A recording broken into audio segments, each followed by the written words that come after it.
Hello అండి, this is Lavanya. Welcome to my channel infinity opticals and I clinic. అందరూ ఎలా ఉన్నారు? నేనైతే చాలా బాగున్నాను. మీరందరూ కూడా బాగున్నారని అనుకుంటున్నాను.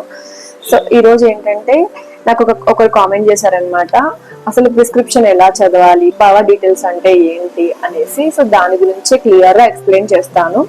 జనరల్ గా సైట్ ప్రిస్క్రిప్షన్ అంటే సైట్ ప్రిస్క్రిప్షన్ కానీ, లేకపోతే ఐ హాస్పిటల్కి వెళ్ళినప్పుడు కళ్ళకు సంబంధించిన పవర్ ఒకటి ఇస్తారు కదా, అది ఎలా చదవాలి అనే దాని గురించి నేను ఇక్కడ వీడియో చేస్తున్నాను. మీరు ఎవరికైనా ఈ వీడియో యూజ్ అవుతుంది అనుకున్నా, లేకపోతే మీ ఫ్రెండ్స్ అండ్ రిలేటివ్స్ కి ఎవరికైనా యూజ్ అవుతుంది అనిపిస్తే మాత్రం పక్కా వాళ్ళకి షేర్ చేయండి.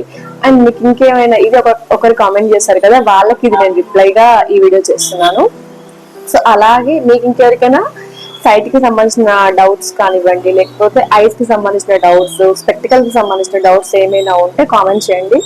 నాకు కుదిరినంత వరకు నేను ట్రై చేస్తాను మీకు క్లియర్ చేయడానికి. సో వీడియో చూసేయండి. ఏదైనా స్పెక్స్ షాప్ కి వెళ్ళినప్పుడు కానీ, ఐ హాస్పిటల్ కి వెళ్ళినప్పుడు కానీ మీకు ఇచ్చే ప్రిస్క్రిప్షన్ అనేది ఈ మోడల్ లో ఉంటది. సో ఇందులో ఏంటంటే ఫస్ట్ ఒక ఇలా స్క్వేర్ లో ఉంటది అనమాట, బాక్సులుగా ఉంటది. ఈ పైన బాక్స్ లో మీకు ఇక్కడంతా క్లియర్ గా తెలుసు, నేమ్, ఏజ్, జెండర్, డేట్. అదైతే ప్రతి ఒక్కరిది చాలా వరకు సేమ్ ఉంటది. సో ఈ ప్రిస్క్రిప్షన్ లో ఏంటంటే పైన రైట్ ఐ లెఫ్ట్ ఐ, కొన్ని ప్లేసులలో రైట్ ఐ లెఫ్ట్ ఐ కాకుండా ఓడి ఓఎస్ అని కూడా ఇస్తారనమాట. సో ఓడి అంటే రైట్ ఐ, ఓఎస్ అంటే లెఫ్ట్ ఐ అని అర్థం. సో ఇక్కడ వచ్చేసి దీన్ని డిస్టెన్స్ పవర్ అంటాం. పైన ఉన్నది ఎప్పుడు కూడా డిస్టెన్స్ పవర్, కింద ఉన్నది ఎప్పుడు నియర్ పవర్, రీడింగ్ పవర్ అంట. సో డిస్టెన్స్ పవర్ అనేది అన్ని ఏజ్ గ్రూప్ లో వాళ్ళకి ఉంటది. రీడింగ్ మాత్రం 40 years నుండి స్టార్ట్ అవుతుంది. సో దాన్ని ప్రెస్బయోపిక్ చత్వారం అద్దాలని కూడా పిలుస్తాము.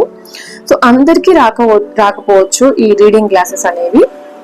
డిస్టెన్స్ మాత్రం ప్రతి చిన్న ఏజ్ నుండి పెద్ద ఏజ్ వరకు అందరికీ ఉంటుంది.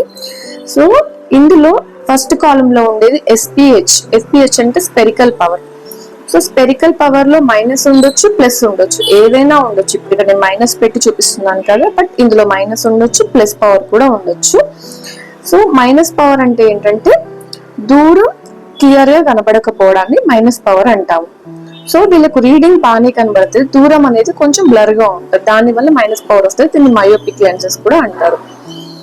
ఆ తర్వాత వచ్చేసి సివైఎల్, సిలిండ్రికల్ పవర్ అన్నమాట. సిలిండ్రికల్ పవర్ అనేది ఒక యాంగిల్లో మాత్రమే క్లియర్ గా కనబడుతుంది. ఇప్పుడు మనకు 360 degrees వ్యూ ఉంటుంది కదా, బట్ కొంతమంది పేషెంట్స్ లో, కొంతమంది కస్టమర్స్ లో ఏంటంటే ఒక యాంగిల్ లో నుండి మాత్రమే క్లియర్ గా కనబడుతుంది అనమాట. అన్ని యాంగిల్స్ లో నుండి వాళ్ళకు కంఫర్ట్ గా ఉండదు. సో సిలిండ్రికల్ పవర్ ఉన్న వాళ్ళకు యాక్సిస్ కూడా ఉంటుంది. యాక్సిస్ ఏంటి అంటే, సిలిండ్రికల్ ఉన్న వాళ్ళు ఖచ్చితంగా యాక్సిస్ పవర్ కూడా చెప్పాల్సిందే.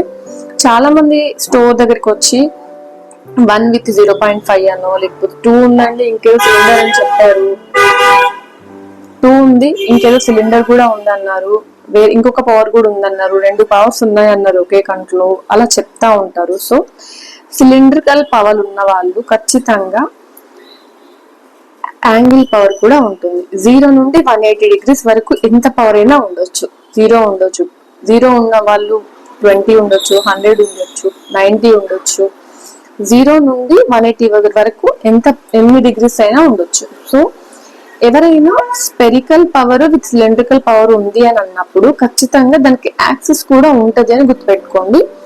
యాక్సిస్ పవర్ కూడా రాయాల్సింది. ఈ సిలిండ్రికల్ లేకపోతే స్పెరికల్ ఒక పవర్ ఉందని చెప్పండి. స్పెరికల్ లెఫ్ట్ ఐలో అయితే ఇప్పుడు ఇక్కడ చూడొచ్చు -2 ఉంది కదా. ఎక్కడికైనా మీరు వెళ్ళినప్పుడు 2 కళ్ళలో సైట్ ఎంత ఉంది మాకు అని అడిగితే ఒక దాంట్లో -2 స్పెరికల్ పవరే ఉంది, సిలిండర్స్ ఎలాంటి పవర్స్ లేవు.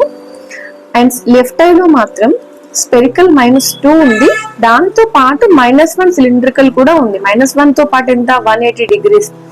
ఇది ఖచ్చితంగా చెప్పి తీరాలన్నమాట. ఇది చెప్పకపోతే అక్కడ ఉన్న పర్సన్ కి అర్థం కాదు. ఈ పవర్ చెప్పకపోతే అక్కడ ఉన్న పర్సన్ కి అర్థం కాదు మీకు ఎన్ని డిగ్రీస్ లో ఉంది. అది ఎంతైనా ఉండొచ్చు, 20 ఉండొచ్చు, 100 ఉండొచ్చు, 180 ఉండొచ్చు, 150 ఉండొచ్చు. సో కంపల్సరీ -2 with -1 180 యాక్సిస్ లో నాకు పవర్ ఉంది అని చెప్పండి. అప్పుడే మీరు ఎక్కడికైనా వెళ్ళినప్పుడు వాళ్ళు క్లియర్ గా మీకు ప్రిస్క్రిప్షన్ మీ సైట్ కి తగ్గట్టుగా చేసి ఇవ్వగలుగుతారు. దానితో పాటు ఈ లాస్ట్ లో ఉన్నది విఏ అంటే విజన్ అనమాట. సో ఇది మీకు ఈ లెన్స్ పెట్టిన తర్వాత ఎంత విజన్ వచ్చింది, ఎన్ని లైన్స్ వరకు మీరు చదవగలిగారు. ఇదైతే ఇక్కడ నార్మల్, ఒక పర్సన్ నార్మల్ విజన్ అనేది 6/6 ఉంటది. సో నార్మల్ విజన్ 6/6 కాబట్టి ఇక్కడ 6/6 అని రాశాను. ఇలా మీకు ఇందులో 6/12 ఉండొచ్చు, 6/6 ఉండొచ్చు, 6/9 ఉండొచ్చు. సో ఈ లెన్స్ పెట్టిన తర్వాత ఆ పర్సన్ కి ఎంత చూపు ఉంది అనే దాన్ని కూడా ఇక్కడ రాస్తారు ఎవరైనా కూడా. సో డిస్టెన్స్ విజన్ అనేది ఇలా చూడాలి. దాని కిందనే రీడింగ్ పవర్ అనేది వస్తుంది. ఇఫ్ ఆ పర్సన్ కనుక 40 years ప్లస్ అయితే గనక రీడింగ్ గ్లాసెస్ ఉంటాయి, లేదనుకోండి ఇక్కడ రీడింగ్ పవర్ అనేది మెన్షన్ చెయ్యరు. సో 40 years ప్లస్ ఉన్న వాళ్ళు దూరం దగ్గర కూడా చెప్పాలి. అదే 40 years కన్నా తక్కువ ఉన్న వాళ్ళైతే సింగిల్ స్పెరికల్ లో ఉంటే మాత్రమే స్పెరికల్ ఒక్కటే ఉంది, సిలిండ్రికల్ లేదు అని ష్యూర్ గా చెప్పండి. స్పెరికల్ సిలిండ్రికల్ ఉన్న వాళ్ళు ఖచ్చితంగా యాక్సిస్ కూడా చెప్పండి. అప్పుడే మీరు కరెక్ట్ గా స్పెట్స్ తీసుకోగలుగుతారు. అందరికీ అర్థమైందని అనుకుంటున్నాను ప్రిస్క్రిప్షన్ ఎలా చదవాలి ఏంటి అనేది. సో ఈ వీడియో కనుక మీకు నచ్చినట్టయితే ప్లీజ్ లైక్ చేయండి, షేర్ చేయండి అండ్ సబ్స్క్రైబ్ చేయండి, సపోర్ట్ చేయండి. Thank you, by by.